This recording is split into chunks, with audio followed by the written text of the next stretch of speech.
Hi everyone, it's Rachel back with the Shades of Orange. Now, normally on my channel I like to do reviews and recommendations of books that I read and hopefully love, but it's also sometimes really fun to rant and complain and be negative and spill some tea, so that's what I'm going to do today. Basically, I want to talk about what I consider to be popular thrillers that I really don't like or pretty much hate. So keep in mind, of course, with these videos that everyone has their own opinions and these are just mine, and if you love these books, that's fantastic. I'm not looking to hurt anyone's feelings or tell you that you're wrong, but I just thought that this video would be a lot of fun and kind of mix up my videos on my channel this week. All that being said, let's get started. First, let's talk about Survive the Night by Riley Sager, which is a book with a fantastic setup. The idea is that we follow a young woman in college whose friend has recently died. She was killed by this serial killer that is going around on campus, and now she wants to get back home, so she goes to the rideshare board, ends up agreeing to go home with this young man, and they go in the car, and well, things just start to get weird, and well, she starts to worry that perhaps she has gotten a ride with the serial killer himself. And this is a book that was so much fun at the beginning. Again, I really like the setup. This book also has a lot of great references to movies, which plays into the story, and it's a lot of fun, but then it takes some twists and turns that make absolutely no sense. And this is a book that I didn't really love when I finished it and ended up getting more and more frustrated the more I thought about it and just the more nonsensical it was, because this book basically betrays the trust between author and reader, and in order to make some of the twists and turns unguessable, the author makes some really poor choices in my opinion. Now, I've actually done a whole spoiler chat on this book, which is really rare for my channel. I so rarely get into spoilers online, but if you're interested, if you have read the book and want to know more of the details of why I dislike it, you can check out that video. I'm going to try to link it in the description and cards if I remember. But yeah, I have serious problems with that book. I liked a lot of Riley Sager's earlier books, but his newer ones just haven't been working as well for me. So that is one I do not recommend. I don't actually know if that's an unpopular opinion. I feel like a lot of people hated this book. So of course, in the comments, I want to hear your feedback and reactions to this really unpopular opinions video here. So let me know, did you love it or did you hate it like me? Next, we have The Dinner by Herman Koch, and this is perhaps a bit of an older thriller, but this follows two sets of parents that are coming together to discuss their children over a dinner, and you find out that their children were involved in something, and now the parents are trying to figure out what to do about it. This is more of a literary thriller and probably something that just wasn't really up my alley, but I found this book to be incredibly boring because it literally just is a dinner party where they are talking just very civilly about the terrible things their children have done. Eventually it gets revealed what they were up to, and I just found the reveals to be very underwhelming, and this book just lacked a lot of the thrill that I normally look for when I pick up a thriller. I believe this was turned into a movie, but I have so little interest I don't even want to look that up. Not one I would personally recommend. I think I gave it 2 stars and just have avoided it ever since. So again, if you loved it, tell me why, and if you hated it, give me some love with a thumbs up. Moving right along. Next up, we have The Girl on the Train by Paula Hawkins, and this is the book that follows a young alcoholic woman, I think named Rachel, who sees something on a train and she believes that she has seen a crime being committed and then has to figure out what is going on from there. Now, this book probably isn't as terrible as I remember it to be, but I have a lot of dislike for this book because this is one of the first books that came in the tail of Gone Girl and was promised to be the next Gone Girl after Gillian Flynn's masterpiece. And well, I just really didn't like it. I thought it had nothing to do with Gone Girl, which now I realize is a trend that comparison has been made 1,000 times on 1,000 books thanks to all the marketers out there. But at the time I went in with high expectations and was really disappointed. I just find in general like alcoholism and drug abuse to be a boring way to do an unreliable narrator because yes, you can't really trust them, but it just seems like a really easy way to write that without giving a lot of thought as to making the narrative interesting. And I don't know, it's a setup that I just find really boring. It's just someone maybe saw something or maybe they didn't, and then you spend the rest of the book as they fumble around and no one believes them. It's just a trope that I get really tired of reading really fast. It also was another Riley Sager book, which I also did not love. I don't always hate on Riley Sager, but yeah, I'm a little bit frustrated with some of his books lately. And yeah, this is just not a setup I enjoy, so I was really disappointed. And again, I think I give the book 2 stars, maybe? And I don't know, I feel like I'm decently generous with star ratings ratings, but haven't had a lot of love for that one either. Then we have Baby Teeth by Zoe Stage, and this is one that I should have loved because it follows a young mother who has a daughter that is just possibly a little bit creepy, possibly a sociopath, and the story goes from there. The setup sounded so amazing, but I felt like this book didn't really know what it wanted to be, and it didn't really, in my mind at least, fully commit to going down the avenue of being a creepy child book. I felt like this book tried too hard to make the mother and the child sympathetic, which again just kind of made me waffle my opinions on this book because I wasn't sure if I was supposed to sympathize for this child that has just a difficult relationship with their parents, or if we're actually supposed to see them as this creepy child and just have a fun time going along with the story.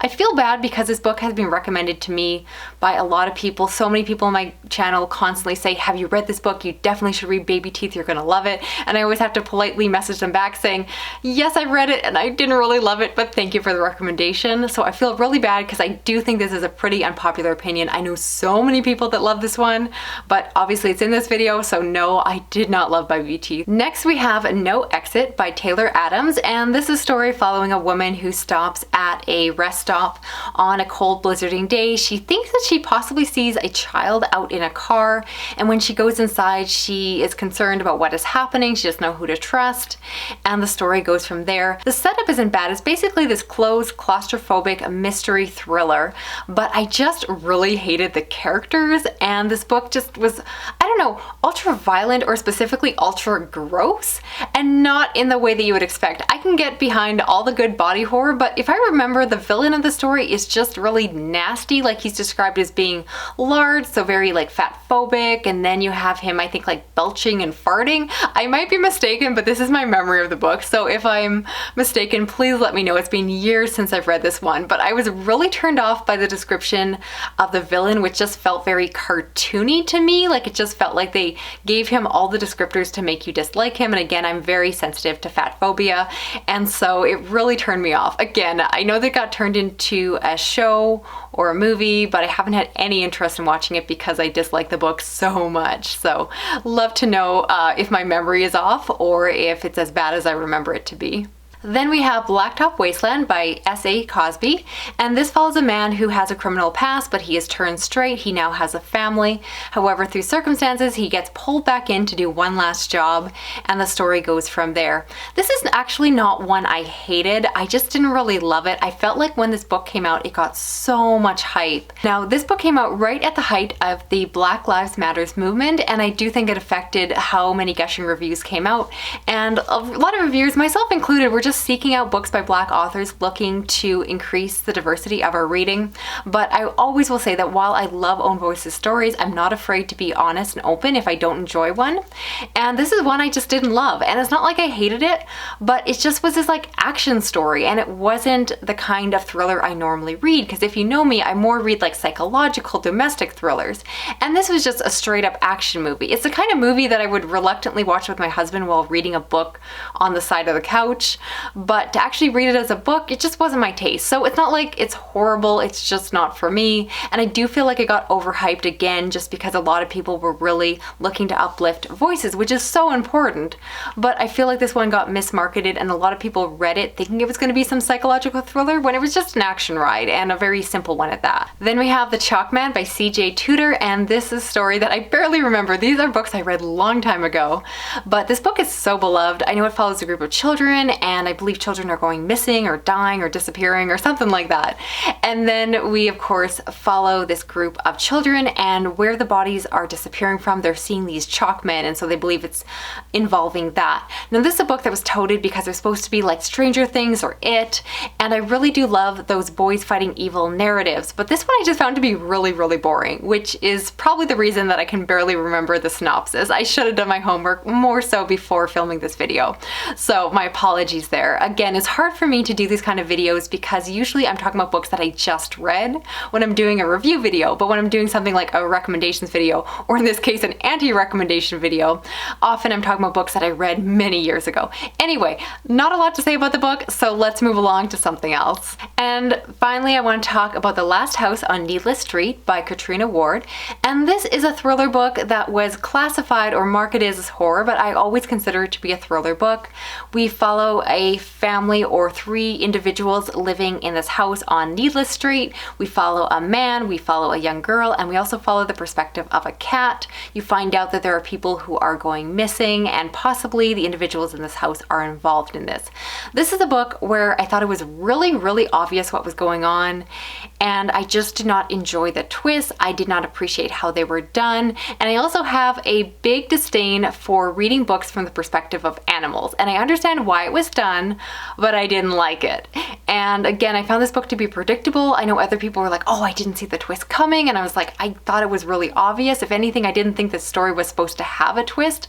I felt like it was one of those books where the author is almost letting the reader in on the joke from the beginning, but I don't know, everything about this book just rubbed me the wrong way. I gave it a really negative review. It was my first time reviewing a book for the new Tor Nightfire Publishing, and I gave it such a bad review, I was surprised they ever sent me a book again.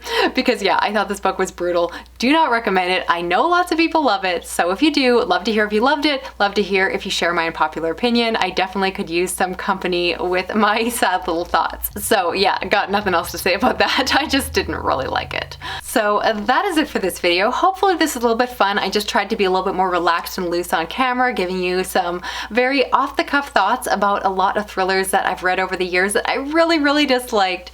And again, keep in mind that I'm saying this all a little bit tongue-in-cheek because I do fully respect that there are different books for different readers.